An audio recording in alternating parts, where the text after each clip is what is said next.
Welcome to EPG Pathshala. Today I am going to talk to you about the experiments in education. This is Manjunath working as a sociology lecturer in the Department of Pre-University Education, Bangalore. This module of experiments in education talks about many experiments and inventions which are taking place is a part of the paper called Education and Society in the subject of sociology. In the 21st century, there have been numerous experiments in the field of education due to the revolution of information technology through the world, both in terms of access and diversity in teaching. IT interventions have brought about far-reaching changes in contemporary education. Usage of multimedia in India has become inevitable. Multimedia is the field concerned with the computer-based integration of text, video, sound, graphics, and animation, where any type of information is processed and used for the better understanding of a concept. In today's world, students in schools and colleges are using social networking sites for various purposes, ranging from being connected with friends to communicating with teachers. As for education, students are using these sites for sharing information and notes, discussing issues with friends and teachers, sharing videos, organizing seminars, creating, and etc. In recent years, students' approach to education has changed. Recent studies indicate that usage of videos for completing homework is on the rise. Students are easily accessing smartphones through which they browse all categories of videos and gather information. They are rather relying more on mobile computing than using separate calculators. There is a growing interest in online learning.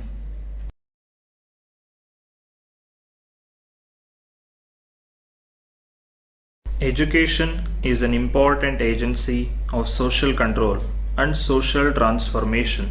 Hence, opportunity for education must be provided to everyone. In 1948, throughout the world, it was declared that everyone has a right to education. The movement of education for all is a global commitment to provide quality basic education for all children, youth, and adults. In this regard, the Millennium Development Report rightly says that education is a lifelong process and the ultimate aim of education for all is sustainable development. The origin of this movement could be traced back to World Conference in Thailand in 1990, organized by UNESCO, UNDP, and UNICEF. These are the special wings of United Nations. This conference was attended by the representatives from 150 nations. There was a consensus on universalization of primary education and decreasing the level of literacy throughout the world within a period of 10 years. At the World Education Forum in 2000, the international community defined the Global Education for All agenda as relating to 6 areas: early childhood care and education, primary education, youth and adult learning needs, literacy and gender equality, and quality in education. Later, on majority of the nations adopted the 6 goals of education for all and Millennium Development Goals, which have given the fundamental framework for providing education for all. The report of the International Commission on Education submitted to UNESCO had an integrative approach to education and based it on 4 major premises. These are learning to know, learning to do, learning to be, and learning to live together. Interestingly, the educational prerequisites of UNESCO are formed by these premises. This report was widely adopted by all the major nations of the world.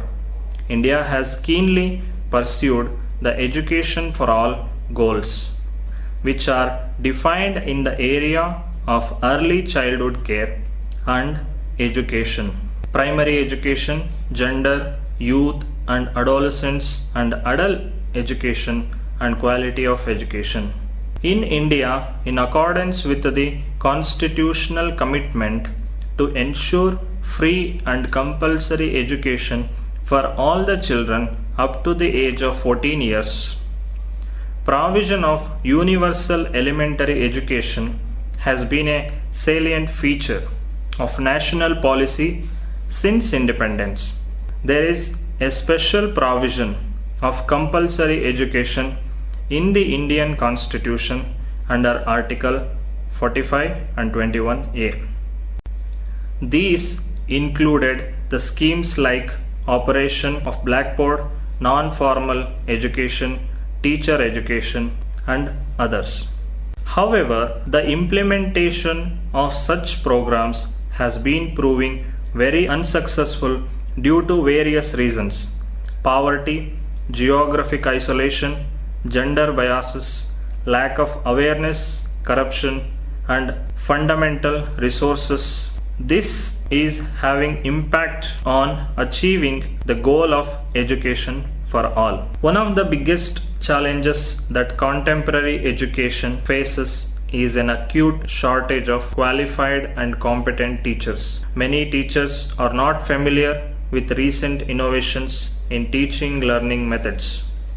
Political and bureaucratic apathy and interference are also responsible for this lack of performance of many state-run institutions, which have the major responsibility of operationalizing the concept of education for all. Increasing the number and quality of teachers, improving schools and education system, reaching a disadvantaged and marginalized groups would help in achieving the goal of education for all at the earliest. More incentives should be given to the children of marginalized groups in the form of scholarships, uniforms, textbooks, stationery, and midday meals. The most important action would be to make education more attractive to children and convince parents that it has sustainability effect.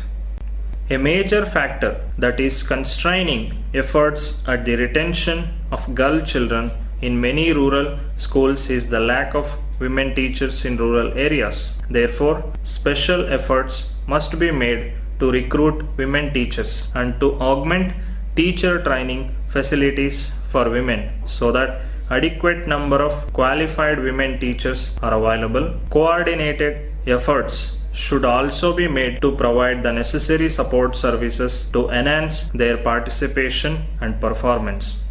More effective classroom processes must be put in place to provide better opportunity to the child for exploration, experimentation, and communication outcomes. Hence, classroom transactions, classroom environment, and teaching learning strategies should be improved to attract children. More funds should be invested in basic education to increase the quality of education, such as the curricular reform, pedagogical support, and practices. Distance education is a process by which knowledge is transmitted to students who are not part of a formal institution of education. Distance education is also known by such terms as correspondence course, open learning, distributed learning, e-learning, online learning, and distance learning. This distance education is a very different form of education, which is distinct from the formal education that is imparted in regular institutions. In the distance learning mode, there is a no face-to-face contact between the teacher and the student, and meetings between them are very limited. The distance education programs may have a global base. Their source material is either available in a written form or through the audio-visual medium. Distance education has been defined as a method of teaching in which the teacher bears the responsibility of imparting knowledge and skill to students who study in a place and at a distance determined by the individual circumstances. In short, distance education is a system of education in which there is no face-to-face relationship between the teacher and learner, but they are linked through different media such as print, radio, TV, etc. Distance education is defined as a method of imparting knowledge, skills, and attitudes, which is rationalized by the application of division of labor and organizational principles, as well as by the extensive use of technical medium, especially for the purpose of reproducing high quality teaching material, which make it possible to instruct great number of students at the same time wherever they live. It is an industrialized form of teaching and learning. Distance education emerged mainly in response to the needs of persons who were either employed or who could not attend their regular day school programs. This mode catered to the educational demands of not only participating but also prospective workforce as well as household populations. Correspondence courses built the capabilities of students because degrees awarded under this program provided opportunities for further promotions and widened the scope for securing better jobs. Diversification through open learning system has great implications for developing human capabilities in a variety of areas and among wider groups of populations. The formal university and collegiate systems tend to impart knowledge, skills, and values by and large to prospective workforce, whereas open learning systems tend to impart and upgrade knowledge, skill, and values to household population, prospective and employed workforce in different occasions or walks of life. The first distance education program in the world was offered by Sir Isaac Pitman in 1840 in England. The University of London was the first university that offered distance learning degrees by establishing its external programs. With the beginning of correspondence courses in 1962, the history of distance education began in India. These courses had begun in pursuance of the recommendations of an expert committee under the chairmanship of Professor D.S. Kotari.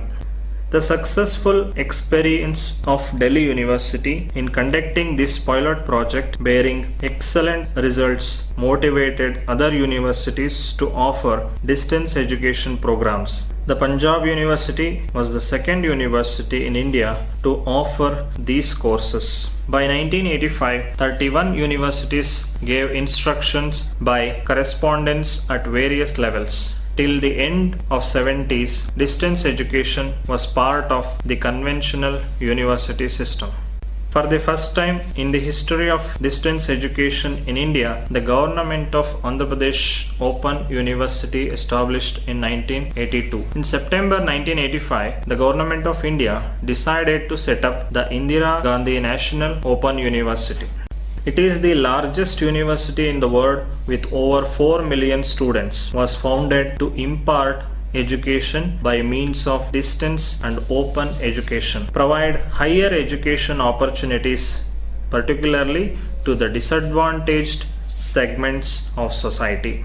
There is a marked shift in the nature and character of distance learners The system of distance education was originally conceived and initiated to cater to the educational needs of those who, because of socio-economic constraints, could not pursue university education at an appropriate stage in their lives. But after nearly 3 decades, it is being observed that the number of in-service persons, especially in the traditional courses, is coming down drastically.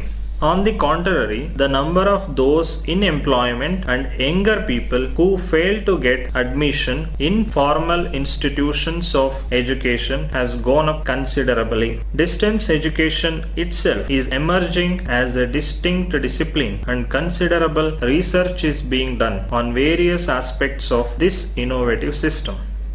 When we look into the functioning of the different open universities in the country, across the world, we see the use of different forms of multimedia in open universities. The widespread use of computers and the internet have made distance learning easier and faster, and today schools and virtual universities deliver the entire course online.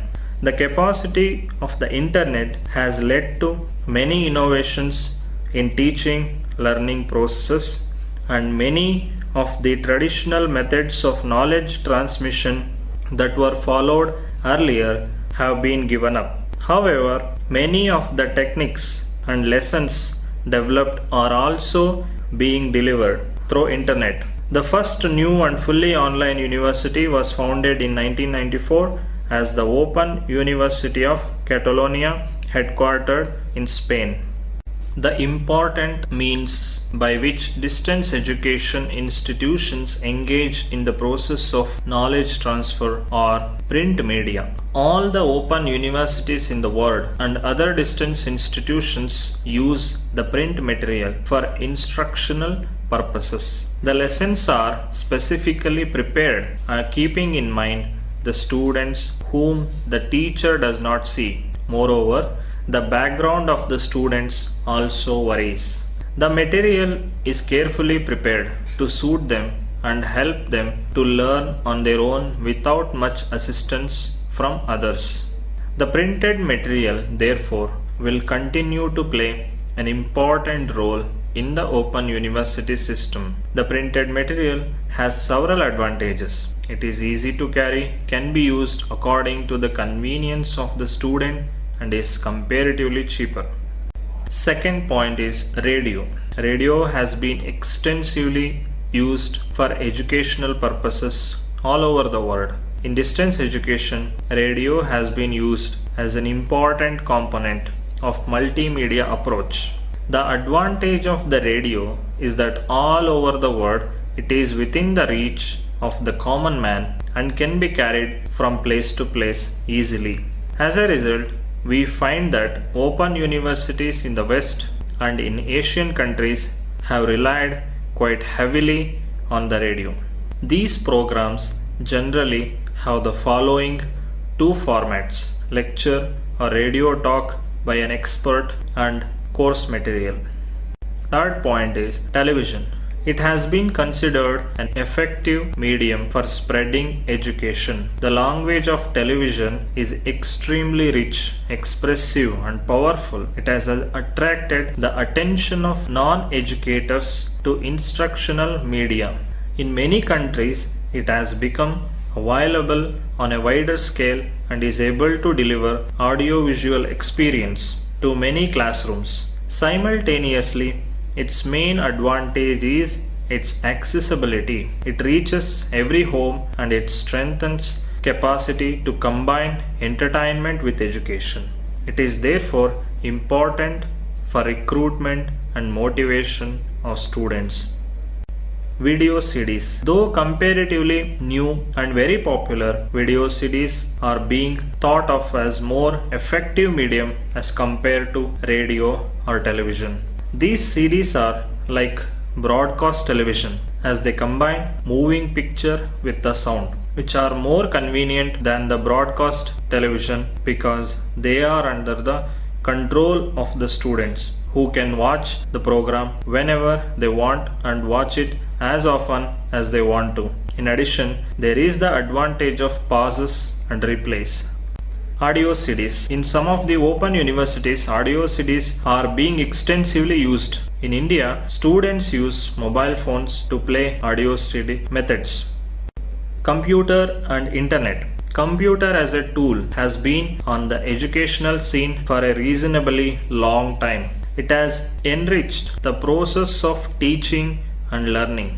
There are several qualities of the computer which are of tremendous use for teaching and learning in diverse situations. It is being used for teaching as well as for administrative purposes.